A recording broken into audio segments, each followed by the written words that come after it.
Mjög góðar og ein af þeim uppáhaldsæfingum sem ég nota, það að bæta við teygju til að hjálpa okkur að koma ökklanum í betri stöðu. Stundum höfum við ekki snúið okkur það oft og ökklinn ekki alveg nógu vel staðsettur í ökklaliðinum og þá förum við hérna, myndum góða spennu. Þetta alveg svo við gerðum þegar við vorum að ýta hérna og vorum að mæla þess að hreyfigetun í ökklanum, að við ýtum hérna fram og tilbaka.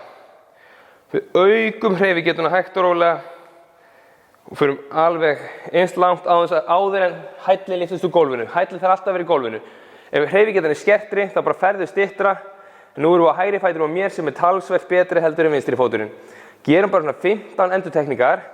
Svo skiptum við yfir líka og passa það að teygjan staðsett á liðinu sjálfum, ekki hafa hana fyrir ofan. Við erum að láta teygjuna toga í liðin sjálfum.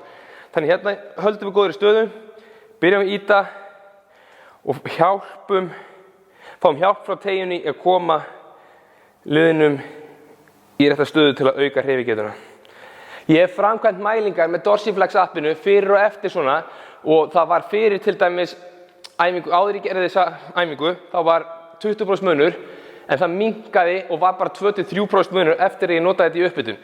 Þannig að til dæmis á hnébeygju dögum og þegar ég vesinn með að framkvæma back squats út af takmarkar hreyfigetu í ökklum, þá frábært að bæta þessu við, en hugsanlega þurfum við aðeins meira heldur en bara eina æfingu til að gera því að þið myndir byrja frekar að nota frekar létta þyngdir og vinna ykkur upp á með þeirra að ná að vera með